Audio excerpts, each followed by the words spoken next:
The massive holographic display aboard the celestial Concordet's flagship cast an eerie blue glow across Admiral Nexus, Vithera's obsidian scales.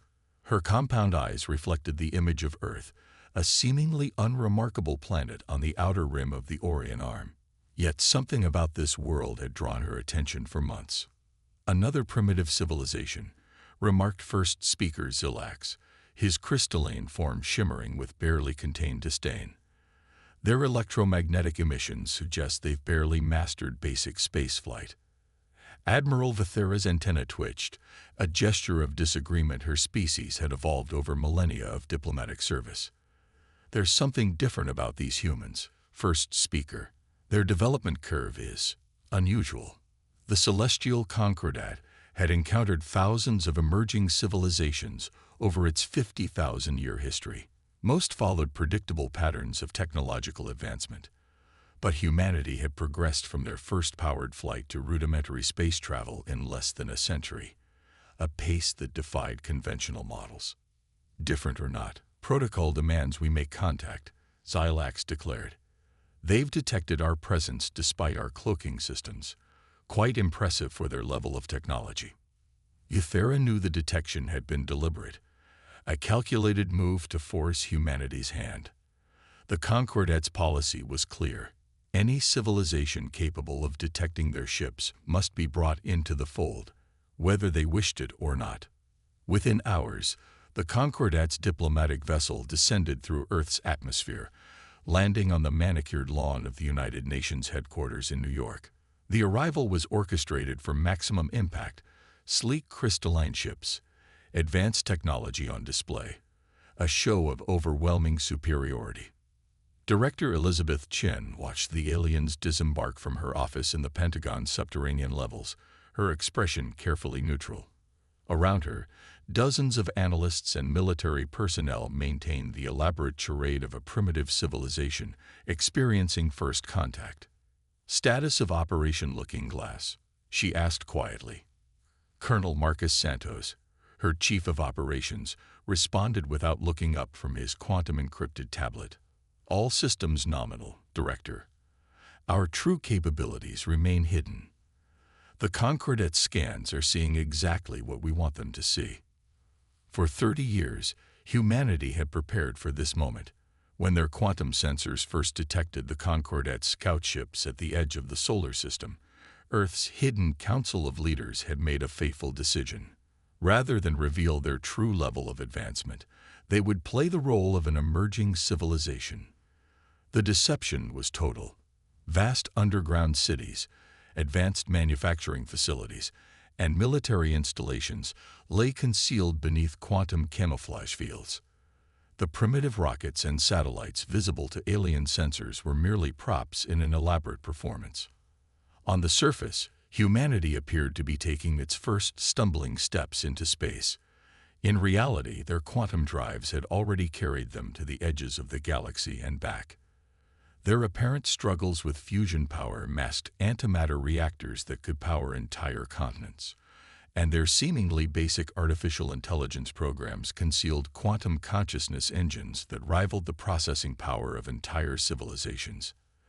As the alien delegation met with the UN Security Council, Director Chen activated a secure quantum channel to the other members of Earth's hidden leadership. "The Concordat is proceeding exactly as predicted. Their patronizing attitude and technological superiority complex is working in our favor. How long can we maintain this charade?"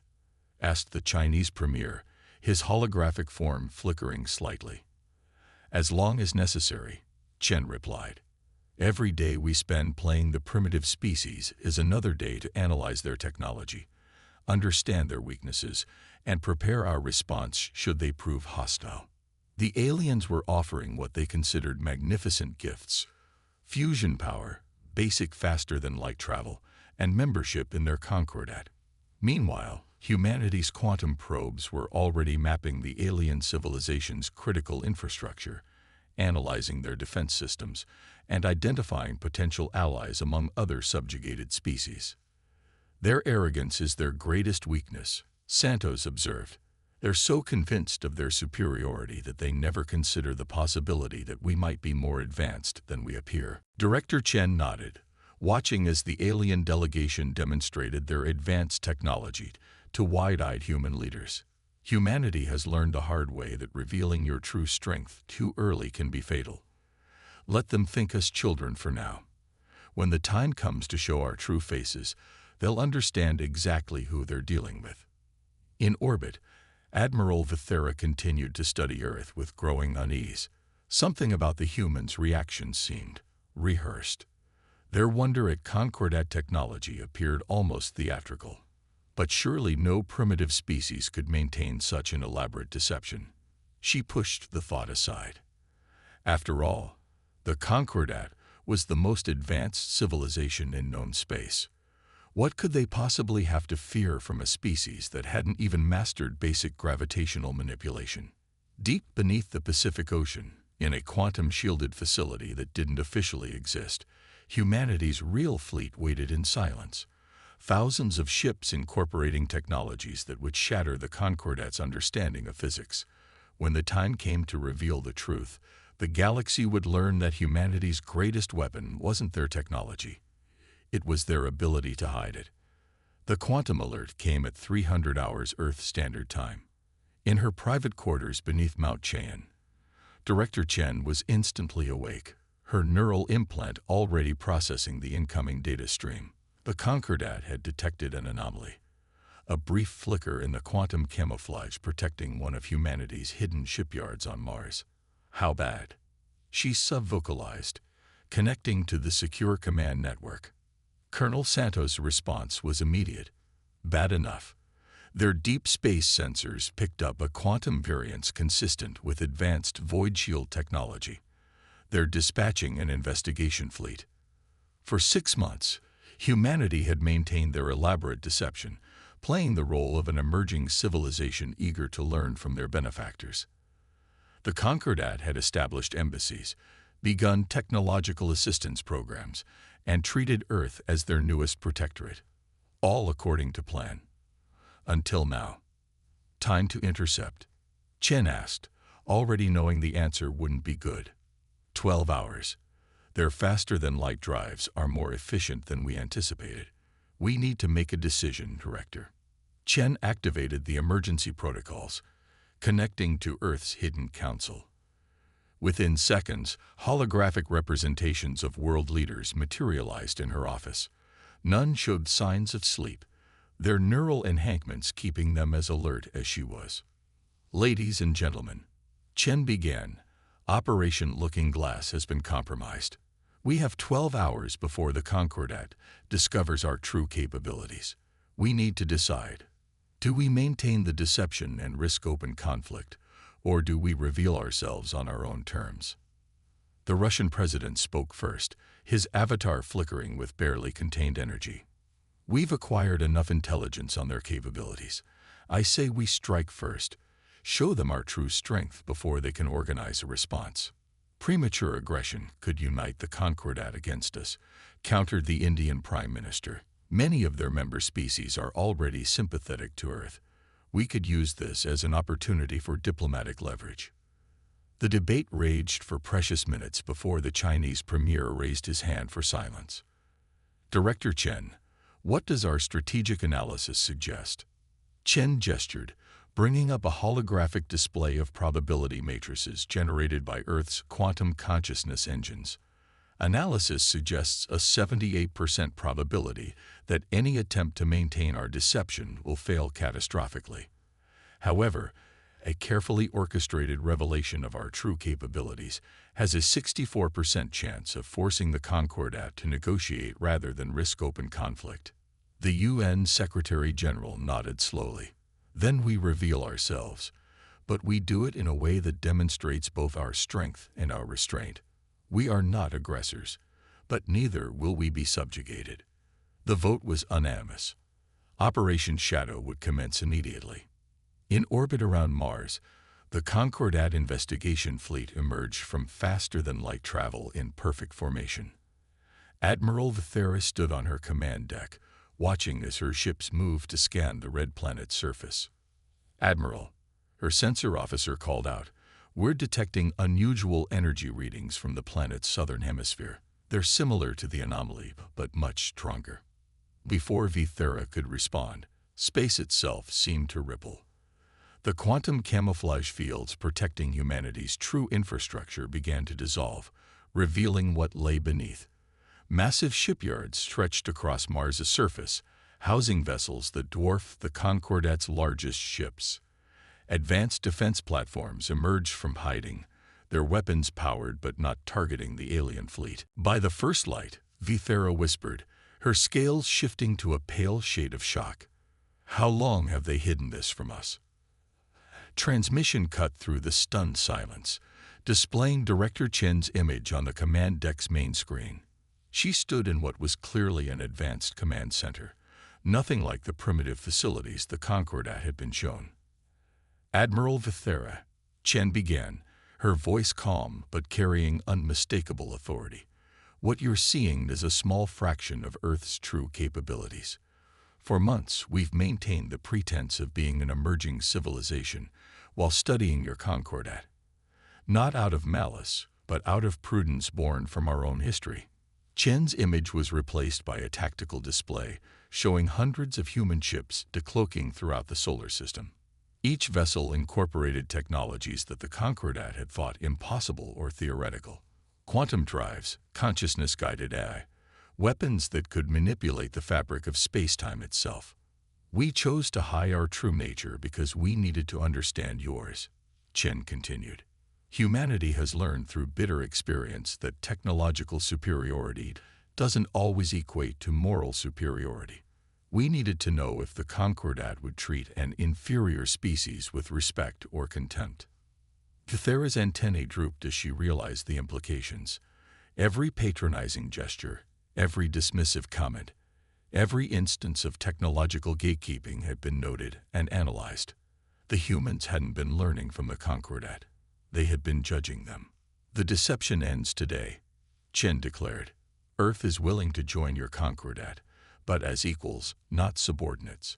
We offer friendship and alliance, but we will not be patronized or controlled. The choice of how we proceed from this moment is yours." As Vithera stared at the vast human fleet surrounding her ships, she realized that the galaxy's balance of power had just shifted dramatically. The question was no longer whether humanity would be allowed to join galactic civilization. It was whether galactic civilization was ready for humanity. The grand chamber of the celestial Concordat hummed with tension. Representatives from 1,000 worlds filled the vast spherical space, their varied forms illuminated by the soft bioluminescent lighting that symbolized unity among the stars. Today, that unity was fracturing. First Speaker Zilax's crystalline form pulsed with barely contained energy as he addressed the assembly. "The humans have deceived us all. They hid their true nature, spied on our civilization, and now demand equal status within our Concordat. Such duplicity cannot go unchallenged." In her designated observation pod, Director Chen watched the proceedings with careful attention. Earth's revelation had split the Concordat into factions. Some called for immediate military action to contain the human threat. Others saw an opportunity for reform in a system they'd long considered stagnant. Admiral Vithera stood before the assembly, her obsidian scales reflecting the chamber's lights as she delivered her report. "The humans' technological capabilities exceed our initial assessments by several orders of magnitude. Their quantum manipulation technology alone suggests development paths we never considered possible. All the more reason to contain them now," interrupted Delegate Moros of the militant Cronus Collective, his metallic form vibrating with aggression. "If they've achieved such advancement in isolation, imagine the threat they could pose with access to Concordat resources, or imagine the benefits they could bring," countered Ambassador Lyra of the Stellar Republic, her ethereal form costing through the air. "Their unique development path could offer solutions to problems that have plagued our civilization for millennia." Chen's neural implant buzzed with an incoming transmission from Earth's quantum network. Colonel Santos's voice filled her mind. Director, we're detecting unusual energy signatures from several Concordat military installations. The Cronus Collective is mobilizing their fleet. As expected, Chen subvocalized.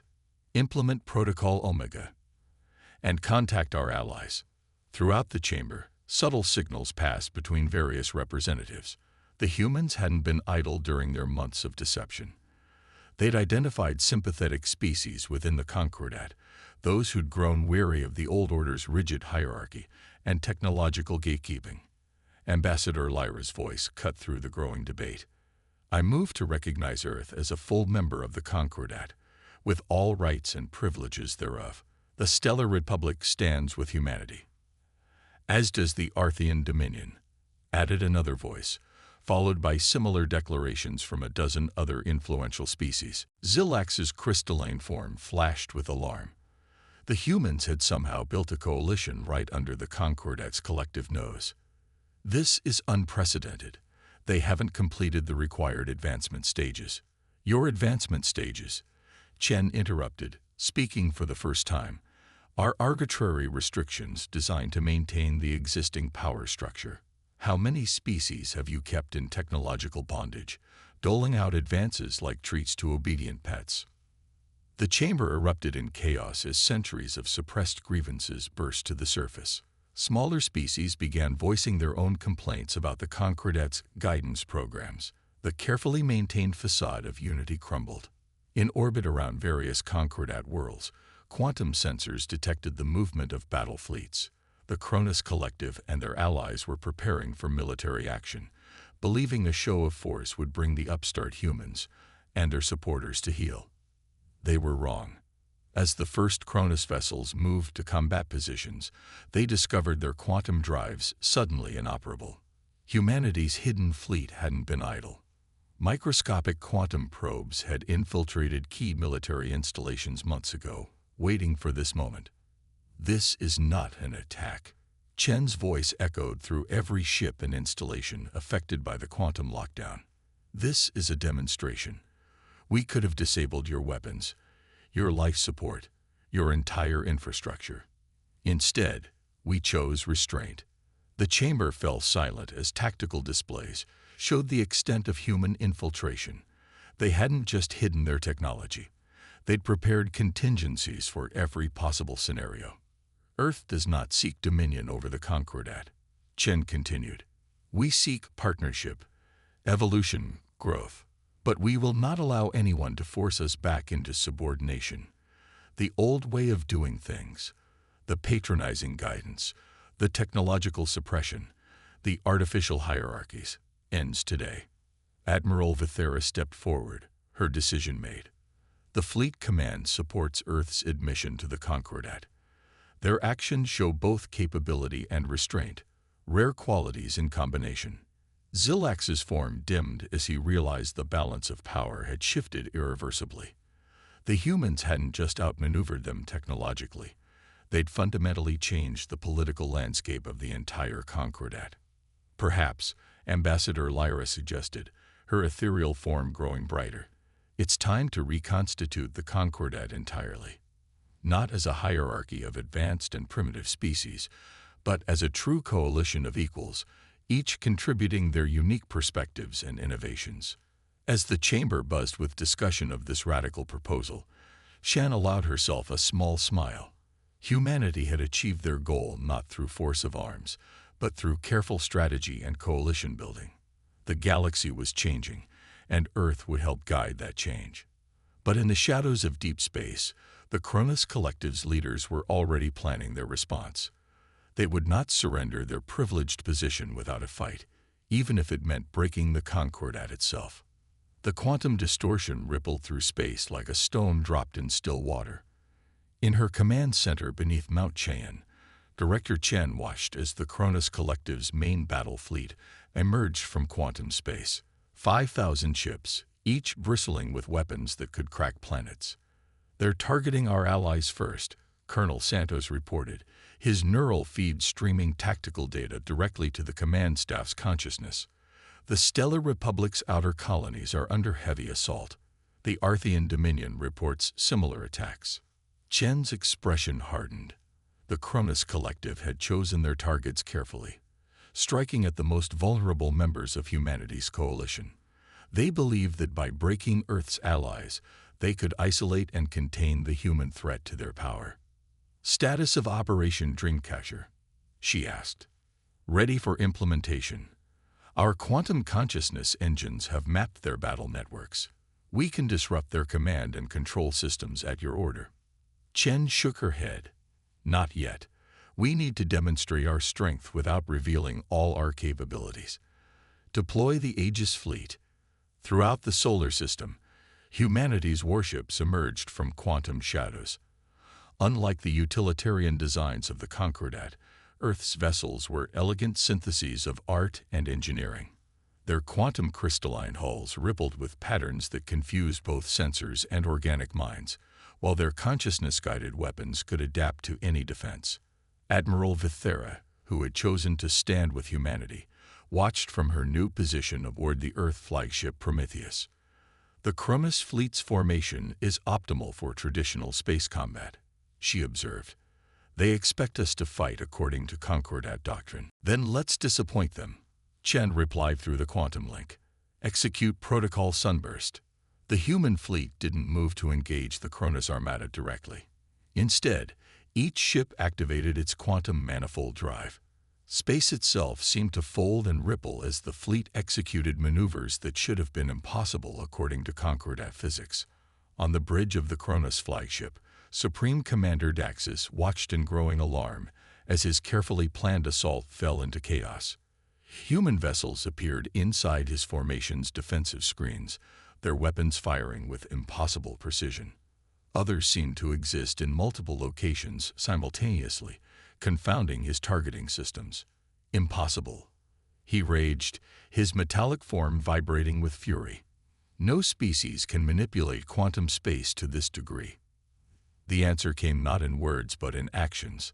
The human fleet demonstrated combat techniques that redefined the very nature of space warfare. Ships phased through solid matter, weapons bent the local laws of physics, and quantum-entangled communications proved impossible to jam or intercept. But the humans weren't fighting alone.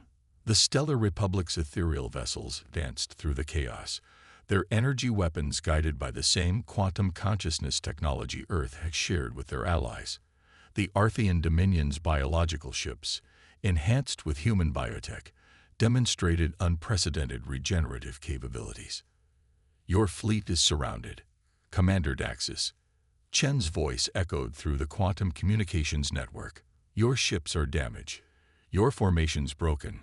Surrender now, and we can end this without further bloodshed." Daxus' response was to order his remaining ships to prepare their planet-killer weapons. If he couldn't maintain the Concordat's power structure, he would ensure there was nothing left to fight over. The order never reached his fleet. In that instant, Chen activated Operation Dreamcatcher. Every quantum probe that had infiltrated the Cronus ships months ago activated simultaneously. Combat systems went dark. Quantum drives failed. Even the consciousness cores that controlled the automated systems fell silent. "Did you think we showed you our full capabilities during the demonstration at Mars?" Chen asked, her voice carrying a hint of sadness. "What you saw then was a fraction of what we can do. We chose restraint because we sought allies, not subjects. We offered partnership, not dominance." Throughout Concordat space, other Cronus fleets found themselves similarly neutralized. The human coalition had anticipated their strategies, prepared countermeasures, and executed them with precision that bordered on prescience. "How?" Daxus demanded. "How did you achieve all this in isolation?" "Because we had to," Chen replied. "Earth's history is filled with conflicts that forced us to innovate, to think differently, to push beyond assumed limitations. We developed in isolation precisely because we needed to find our own path, not follow a predetermined course of advancement." As the battle concluded, the quantum communications network carried news throughout Concordat space. The Cronus Collective's attempt to maintain the old order had failed. But more importantly, humanity had demonstrated not just their military superiority, but their commitment to minimizing casualties and protecting their allies. In the Grand Chamber of the Concordat, Ambassador Lyra addressed the assembly. The humans could have conquered us. Instead, they offered partnership. They could have demanded submission. Instead, they asked for dialogue. Perhaps it's time we listen to what they have to say. But even as the immediate crisis ended, Chen knew the real challenges were just beginning. Reshaping a galactic civilization would require more than military victories or political maneuvering. It would require something humanity had learned through millennia of struggle, the wisdom to use power not for dominance, but for progress. 1 year after the Battle of the Broken Fleets, the Celestial Concordat's Grand Chamber had transformed. Gone was the hierarchical arrangement that had placed advanced species above their developing counterparts. Now representatives from all worlds sat as equals in a space redesigned to encourage dialogue rather than dominance.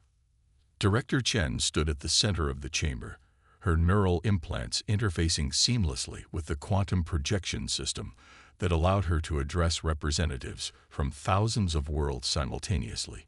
Behind her, Earth's newest achievement hung in holographic splendor, the Nexus Gate, humanity's gift to their galactic neighbors. For too long, she began, the Concordat operated on the principle that there was only one path to advancement, one way to measure progress. Earth's experience proves otherwise. Innovation comes not from following established patterns, but from finding new ways forward. The Nexus Gate rotated slowly in the display, its quantum crystalline structure defying traditional physics. It wasn't just a faster-than-light transportation system. It was a physical representation of humanity's approach to problem-solving. The gate combined technologies from a dozen species, improved through human innovation, and shared freely with all Concordat members.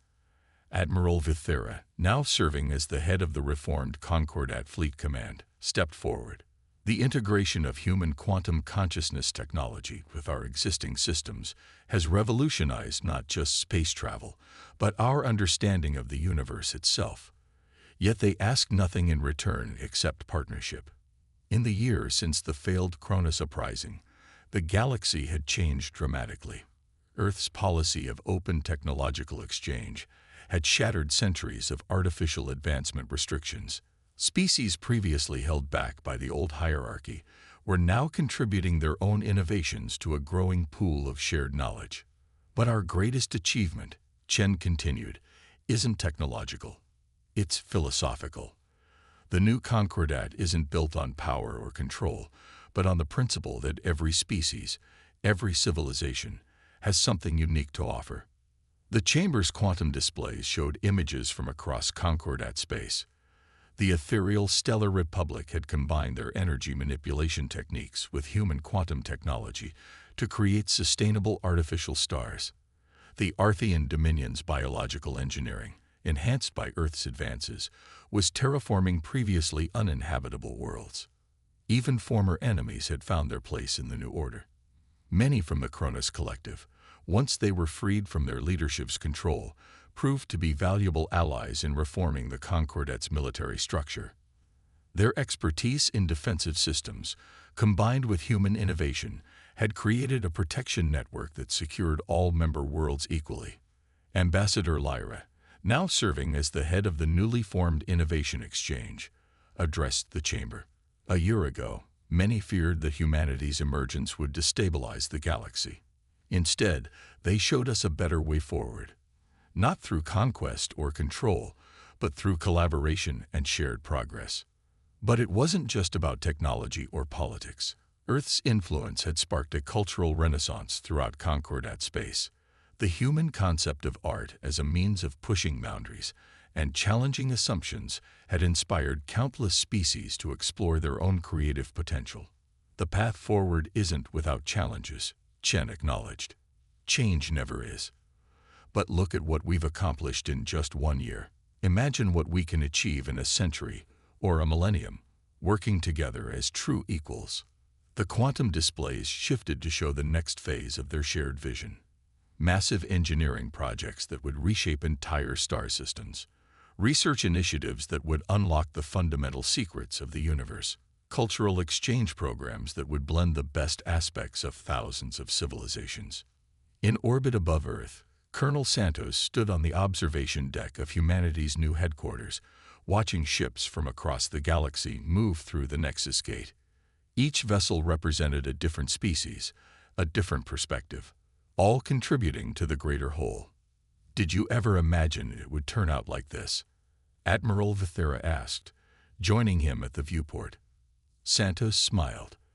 "When we first detected the Concordat's ships, we prepared for war. We hid our capabilities because we feared being conquered or controlled. Instead, we found an opportunity to help reshape the galaxy. And yourselves in the process," Vithera observed. "Humanity has changed as much as the Concordat." She was right. The necessity of secrecy had made humans cautious, perhaps overly so. But in helping to build a more open and equitable galaxy, they had rediscovered their own capacity for trust and cooperation. In the Grand Chamber, Chen concluded her address. The old Concordat asked species to prove themselves worthy of advancement. The new Concordat recognizes that every civilization advances in its own way, at its own pace, along its own path. Our role isn't to judge or control that progress, but to support and learn from it. As representatives from thousands of worlds rose in approval, the quantum networks carried the moment across the galaxy. On countless planets, beings of all forms and natures watched as a new era truly began. One built not on power or fear, but on the simple idea that the universe was vast enough for all paths to progress, all ways of thinking, all forms of life.